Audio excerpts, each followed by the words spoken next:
Madam. ఎప్పటి నుంచి కూర్చుంటున్నారు? మరి ఇప్పటి వరకు కూడా ఎవరైనా ప్రభుత్వం నుంచి అధికారులే కావచ్చు, లేకుంటే ప్రభుత్వానికి సంబంధించిన పెద్దవాళ్ళు ఎవరైనా వచ్చారా? ఎవ్వరు రాలేదండి, ఎవ్వరు రాలేదు. ఏంది మరి పరిస్థితి ఏంటి? మరి ఇట్లనే కొనసాగితే ఏంటి మరి పరిస్థితి? అందుకని మేము కూడా చాలా స్ట్రాంగ్గానే ఉన్నాము. మేము కూడా ఏమీ మౌనంగానే మేము పోరాటం పోరాటం మాత్రం ఆగదు. పోరాటం ఎట్టి పరిస్థితుల్లో మరి ఇప్పటికి మన నోటీసులు వచ్చినాయా? కాలేజీ పేపర్లో వచ్చారు, డైరెక్ట్గా మాత్రం వాళ్ళు చెప్పినట్టుగా అయితే ఏమీ జరగలేదు. పేపర్లో అయితే ఏమీ ఊరికే న్యూస్ పేపర్లో ఒక నోటిఫికేషన్ ఇచ్చి ఊరుకున్నారు, బయట మాట్లాడుతున్నారు.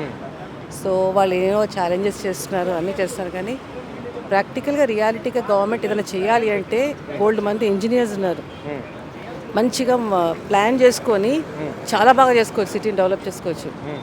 ఈ మెట్రో వేసుకోవచ్చు, దానిలో నుంచి ఆల్టర్నేటివ్ చాలా ఉన్నాయి. డిస్టర్బ్ చేయకుండా డిస్ప్లేస్మెంట్ చేసేది కన్స్ట్రక్షన్ కాదు, డిస్ట్రక్షన్ అవుతుంది. అంటే ఇక్కడ ఇది ఆల్రెడీ బంపర్ జోన్లో ఉంది కాబట్టి దీన్ని జీరో వ్యాల్ చేస్తాము, చెప్పినట్లు అయినకపోతే ఇక్కడ ఉన్న అపార్ట్మెంట్ వాసులు అని చెప్పేసి ఇక్కడ రాష్ట్ర ముఖ్యమంత్రి చెప్పిండు. అంటే ఒక కొత్త పాయింట్ సెట్ తెచ్చిస్తున్నాము, ఆ పాయింట్ సెట్ వేసుకుంటే బాగుంది, పాత దాని మీద ఉంటామంటే మీ ఇష్టం, వేసుకొని అంటే మీరు వెళ్ళిపోవచ్చు, వేసుకున్న వాళ్ళే బాగుంటుంది, లేకుంటే మేము అట్లనే చూసుకుంటూ వెళ్ళిపోతాము అని చెప్పేసి ఆయన అంటున్నాడు. అలా ప్రజల్ని థ్రెట్ చేయకూడదండి. ఎందుకంటే మేము ఒక గవర్నమెంట్ అంటే ఏంటి, మనకి భరోసా ఇవ్వాలి, మనకి డెవలప్మెంట్ చేస్తాను. గవర్నమెంట్ ఇప్పుడు ఎలా ఉండాలి, ఒక మార్క్ క్రియేట్ చేయాలి. ఇప్పుడు మన మీద స్కార్ వదలకూడదు, ఏ స్కార్. ఇప్పుడు అశోకుడు ఉన్నాడు, ఏదో చేశాడు, ఫేమస్ అవ్వాలి అంటే ఈ విధంగా కాదు, ప్రజల్ని అన్యాయం చేసో ప్రజల్ని బాధ పెట్టి ఫేమస్ అవ్వడం కాదు. ఒక మంచి డెవలప్మెంట్ వెల్ఫేర్ సొసైటీకి చేసి మంచి మార్గంలో తెస్తే ఫేమస్ అవుతారు. ఇలా అయితే ఫెయిల్యూర్ అవుతుంది గవర్నమెంట్. అదే ఇప్పుడు మనం అనుకుంటున్న తుగ్లక్ పరిపాలన అవుతుంది. మొహమ్మద్ బిన్ తుగ్లక్ ఇలాగే ఏం చేశాడు, కరెన్సీని ఇది చేశాడు. అంటే ఆలోచన లేకుండా, ఫోర్ థాట్ లేకుండా చేస్తే కాన్సిక్వెన్సెస్ ఎలా ఉంటాయి?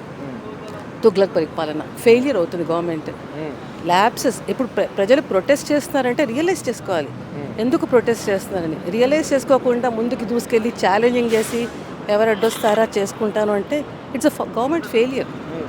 ముందుకు వెళ్ళాలి అంటే ప్రజల సపోర్ట్ కావాలి, ప్రజలతోనే వచ్చారు, మళ్ళీ ప్రజలకు అగెయిన్స్ట్గా చేస్తే సక్సెస్ అవ్వదు.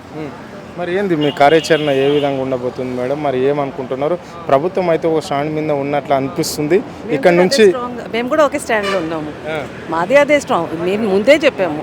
సో గవర్నమెంటే ఆలోచించాలి. ఇప్పుడు ఎవరో ప్రొటెస్ట్ చేస్తున్నారు అంటే దీని కాన్సిక్వెన్సెస్ ఏంటి అని ఆలోచించాలి, ఇంకో ఆల్టర్నేట్ సొల్యూషన్ ఆలోచించుకోవాలి.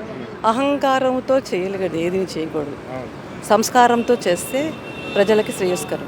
ఎన్ని సంవత్సరాల నుంచి ఉంటారు మేడం మీరు ఇక్కడ? మేము ఒక 8 years 10 years నుంచి ఉంటున్నామండి ఇక్కడ. ఇది పరిస్థితి. అంటే ఇక్కడ మాత్రం ఈ మూసి సుందరీకరణ పేరుతో కావాలనే ఇక్కడ నుంచి మమ్మల్ని కాల్ చేసే ప్రయత్నం చేస్తుంది ప్రభుత్వం అని చెప్పేసి కూడా కొంతమంది చెప్పడం అనేది జరిగింది. అంటే ప్రభుత్వం మా మీద కావాలనే జులుం చూపెడుతుంది అని చెప్పేసి కూడా వాళ్ళు చెప్తున్నారు. సార్ చెప్పండి సార్, ఎట్లా చూస్తారు సార్ మరి ముఖ్యమంత్రి వ్యాఖ్యలను మీరు ఏ విధంగా చూస్తారు? అందరు కూడా అంటే ఒకటే అనుకుంటున్నారు, ఇక్కడ నుంచి ఖాళీ చేసే ప్రసక్తి లేదు, ప్రాణం పోయినా సరే అనమాట. ఇల్లు మేము ఖాళీ చేయం, ఒకళ్ళది కాదు అందరిది ఒకటే మాట అనమాట. ఇక్కడ ఒక అసోసియేషన్ ఉంది అందరికన్నమాట, అందరితో ఒకటే మాట. సావైనా బతికైనా ఇక్కడే మాకు, మేము మాత్రం ఖాళీ చేయము.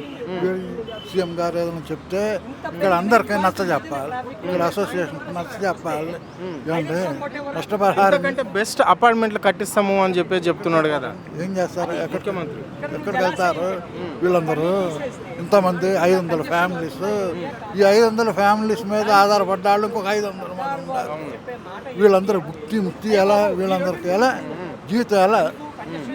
ఎవరి కోసం మీరు చేస్తున్నారు? ఇక్కడ వీళ్ళ సావగొట్టి ఎవరి కోసం, వినోదం కోసం మీరు ఇచ్చేస్తారా? మీరు కాస్త ఇక్కడ వీళ్ళ బాధలు మనోభావాలు గుర్తించి వీళ్ళ మనోభావాలు దెబ్బతిక్కకుండా న్యాయం చేయండి అని వేడుకుంటున్నా అండి. అంత తప్పితే ప్రభుత్వం మీద మాకు వ్యతిరేకత లేదు, మూసి రివర్ బ్యూటిఫికేషన్ కూడా వ్యతిరేకత లేదు. మంచిదే, సిటీకి మంచిదే మా. కానీ ఇక్కడ వాళ్ళకి అన్యాయం జరగకూడదు, వీళ్ళ జీవితాలు చిన్న భిన్నం కాకూడదు అని మేము కోరుకుంటున్నాం.